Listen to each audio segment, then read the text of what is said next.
Hi, it's Ashley. Welcome back. Of course, as soon as I hit play. Today, I'm going to be addressing the Autoimmune Protocol Diet, or AIP. I heard about this diet through a Facebook forum that I was on about people that have mixed connective tissue disease specifically.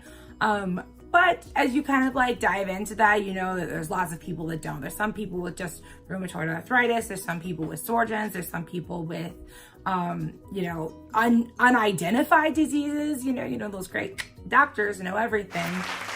The autoimmune protocol is basically, it's a food elimination diet that you eliminate like the bad, toxic, inflammatory foods, and then you put healthy, natural foods back into your system to like help balance your hormones and your like blood sugars and your gut to heal the lining of your gut.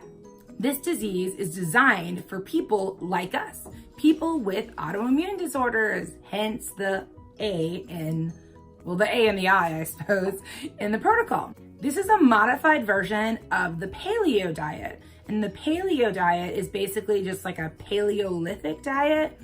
And that is like hunter-gatherer type people from like the Paleolithic era. So people who follow the paleo diet just eat things that were like that. You know, I didn't do the research for that one, so I don't know exactly. But I know that AIP is a play on that. Again, another disclaimer, I am not a doctor or a nutritionist. I am sharing with you my own research that I did, just like you could, a couple Googles, a couple blogs, some life experience. This is for informational purposes only. And I will be talking about the AIP diet from the perspective of someone who eats meat.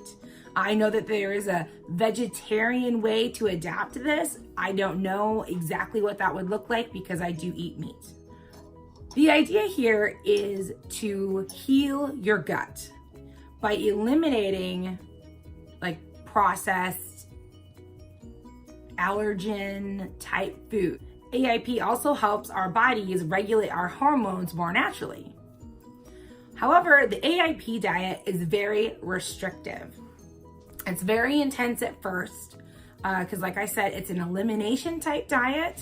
So at first there's not a wide variety of things that you can eat. I mean, there is, but I'll get into that. So this protocol, this AIP, it works in 3 stages. The first stage is elimination. The second stage is reintroduction. And the third stage is basically your new eating lifestyle. This isn't a diet in the sense of like, this is just a fad. This is a lifestyle change. So let's talk elimination.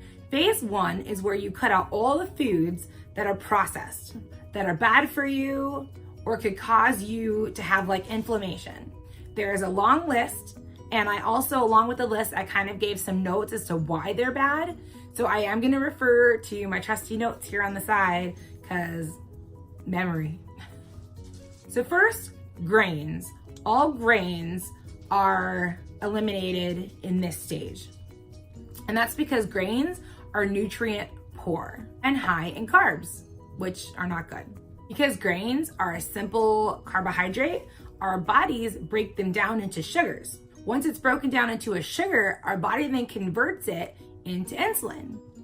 High insulin levels stop our bodies from burning fat and instead start focusing on converting the insulin into glucose.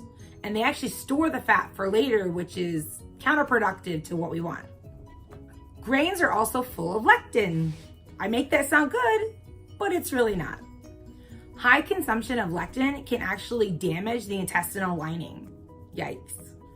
Phytates are also in grains. Phytates are the salt form of phytic acid. I could be saying that wrong. This is food for plants. Unfortunately, humans aren't plants, and we are unable to digest the phytates.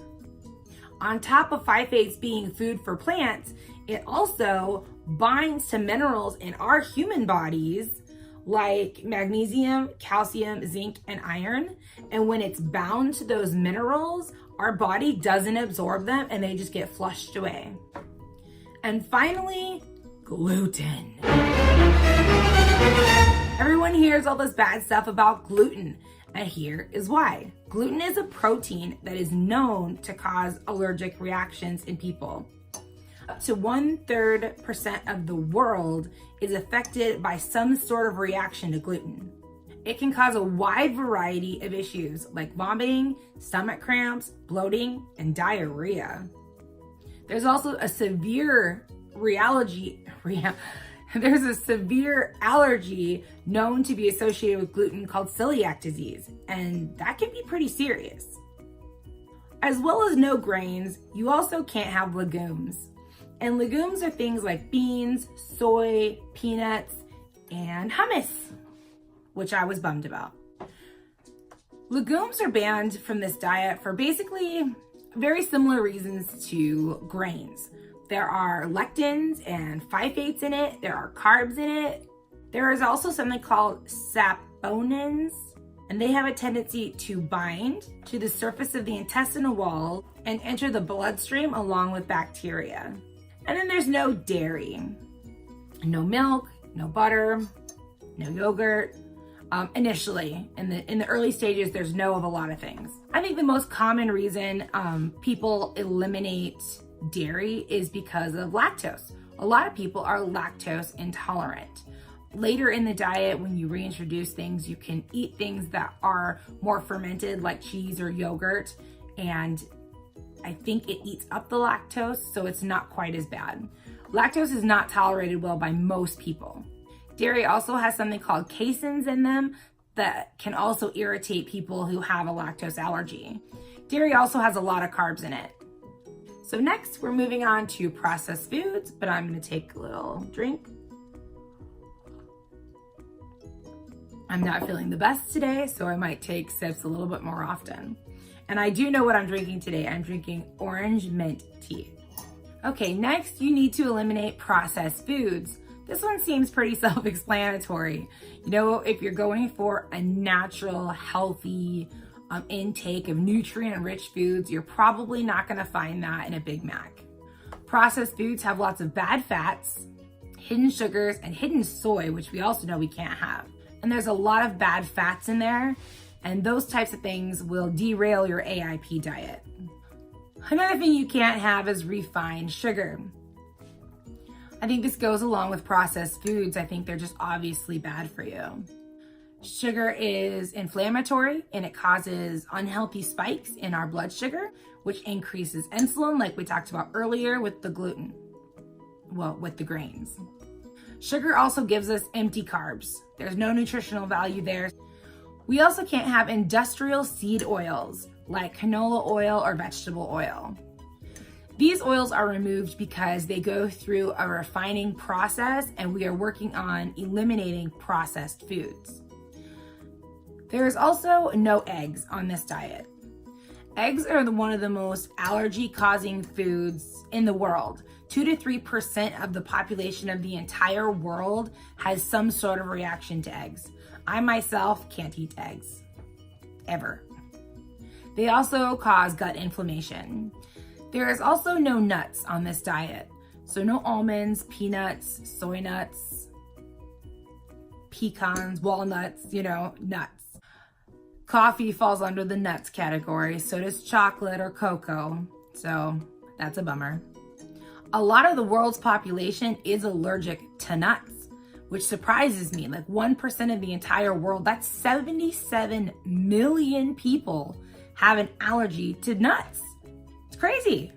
So because it's such a highly allergenic food, not sure if that's a word, but I'm going with it, it causes inflammation. Anytime there's some sort of allergic reaction of any kind in your body, you get inflammation, whether it's in your gut or whether it's in your muscles or, wherever, you're gonna get inflammation. And we're trying to avoid that with the AIP. There's also no nightshades on this diet. And I know what you're asking. What is a nightshade? I asked the same question because I didn't know. Quick answer, things like eggplants, potatoes, tomatoes, bell peppers, hot peppers, those are nightshades. But at the end of this video, in my comments or description section, I'm gonna actually link a website to a really great, two really great paleo AIP blogs where I actually got a lot of my information.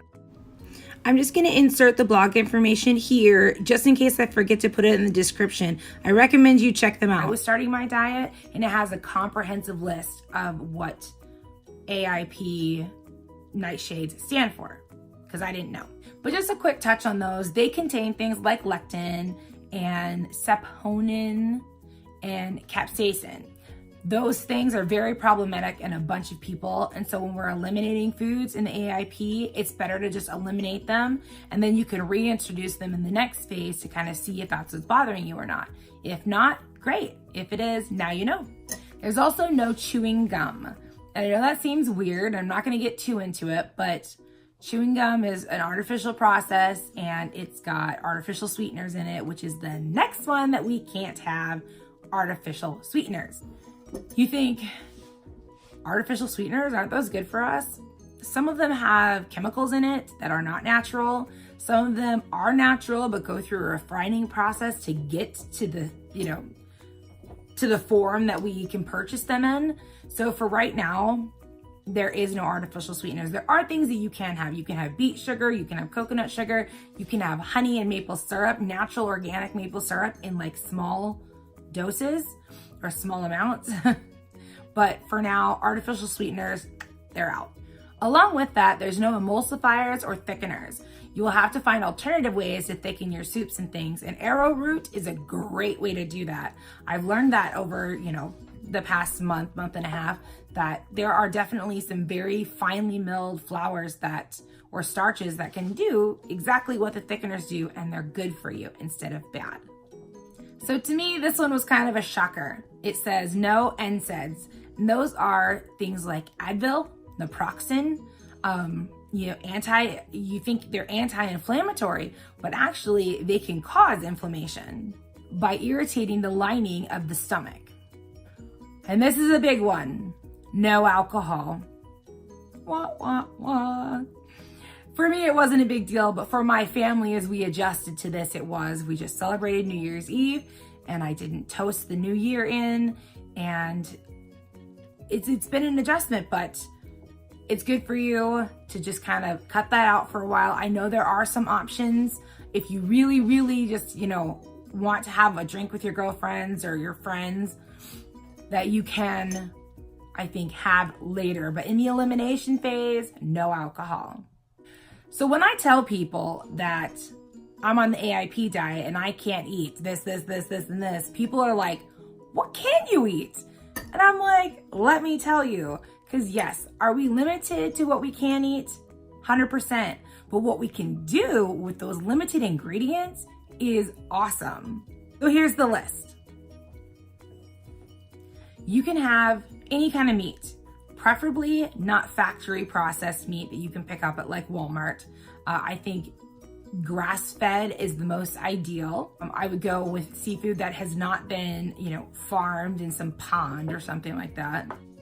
You can have most vegetables except the nightshade versions. You can have sweet potatoes, and I know what you're thinking, oh, did you just say they were nightshades? No, sweet potatoes are not nightshades. They are not in the same category as, your garden variety potato. And they're delicious. You are allowed fruit, but small quantities of fruit, about like 1 to 2 servings a day. And if you're adding sweeteners like honey or maple syrup to things, you might cut that even back further. You can have coconut milk, and this will be your saving grace. You will cook with this, you will bake with this, you will put this in your tea. It is amazing. It has this wonderful, rich, flavor to it. At first, I had a hard time crossing over to I wasn't having caffeine before, but I was drinking quite a bit of decaf coffee. My best friend owns a coffee shop. So when I had to cross over, it was like, no. But I just add a little bit of coconut milk to my tea, and it is so delicious. So I hope that helps you. You can also have avocado, coconut, and olive oils. Those are good. You can cook with those, bake with those. Those are good oils to have. You can have dairy-free fermented foods like kombucha. I got there finally, kombucha, which I love. It's a really nice treat. And if you read the ingredients, there is cane sugar in it. But the way it was told to me is that the live bacteria in the kombucha eats the sugar. So actually by the time we get to drink it, the sugar's gone. There are quite a bit of herbs that you can use. You can use a herb blend called Herbs de Provence. You can use basil, oregano, thyme, mint. But like I said, I will link in the description below the complete list, or at least how to get to the complete list. You can have green tea and you can have herbal teas that don't have the nightshade things that you're trying to avoid, you know, things with seeds. Bone broth, that is wonderful. You can make your own or you can purchase it. This is very popular right now and sort of like trendy. So you can purchase this at quite a few places. You can cook with it. You can, you know, warm it up and drink it like, you know, just like a warm sip. And this really helps like line the intestines, helps to coat the intestines and help heal your gut.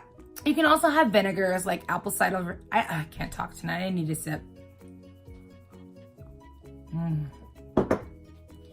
You can have vinegars like apple cider vinegar, balsamic vinegar.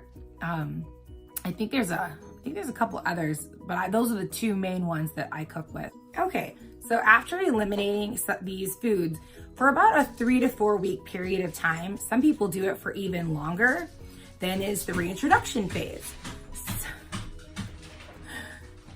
I'm sorry if you hear something weird in the background. My wife is literally like chiseling ice off the back porch. So when you reintroduce these foods, you want to start with one thing at a time, and you want to stick to like one thing and then like wait for 2 to 3 days, because that really can take that long for your body to react. And when it reacts, you want to look for things like changes in your mood, your energy, your sleep habits, your headaches, sinuses, bloating, digestion issues, obviously, and cognitive function. Will it make you like feel very confused and sort of in that brain fog that I feel like I live in? It is highly recommended during this reintroduction phase to keep a food journal. And I've seen a couple people do really cute like bullet type journals, or things that they like, you know, doodle like, oh, this made me happy. So they do like a smiley face, and, you know, keep it creative. Like introducing these foods is how you're going to learn how to eat, hopefully for the rest of your life. By the end of this reintroduction phase, you should know what you can and can't eat. You'll know what makes you sensitive, what causes bloating. You know, you'll know if you have any allergies or like severe reactions to foods. And then from there, it's just basically a lifestyle change. You take the information that you learn from the reintroduction phase and you base your meals and your shopping and your lifestyle around those foods. And it's that simple. Again, I know this video had a lot of information, but this information is so important. You know, I've had a really good time on the AIP diet. It was hard. I was a hardcore food sugar addict. And, you know, I would closet eat and act like I was great and things were good, you know, and I was just killing myself. You know, I had mentioned previously, I think in my introduction video, that this, like in six months ago, I was in a wheelchair. I was so sick from my, you know, my autoimmune diseases and my mixed connective tissue disease and my vitamin deficiencies that my body had just deteriorated so much that I actually like could barely move. My muscles were so weak that like I couldn't even lift up. I couldn't even lift up a tea glass. I had to have straws with bends, and you know, I had to have PCA care and people to take care of me. And at one point I was almost totally dependent. So when it came time to make some life changes, AIP was right on the top of my list. And I've lost 23 pounds so far. I'm a month in. I'm gonna be starting the reintroduction phase here shortly. And I feel very positive about it. My inflammation is down. My flares are down. Currently I am in a flare, but that's just gonna happen. That's our disease. That's autoimmune diseases. You know, I hope someday as I continue this, maybe I could cure myself and Maybe I can make them so that I flared like twice a year as opposed to once a month. But for now, I'm not in a wheelchair, so that's an improvement. I feel better when I'm not in a flare. My flares are shorter because I'm putting good nutrients in. And now I know when my body does flare up, I push good foods. Like this morning I had what I called a superpower smoothie. Some, good hearty, like gluten-free pancakes, berries, and I'm gonna have some bone broth here in a little bit. Good things to help heal my body while it struggles to heal itself. And that is AIP. It is a lifetime struggle. And if I can do it, and I was one of the biggest food addicts I know, if I can do it, you can do it. After the elimination phase, there's a hard detox from sugar and caffeine and really your way of life. But once you push through that, it's a lot easier than you would think. So good luck. And if you enjoyed this video, give it a like, ring the bell to be notified of my future uploads. And don't forget to follow the links in the description to the great blogs that go into even more detail than I did. Thank you, and we'll see you next time.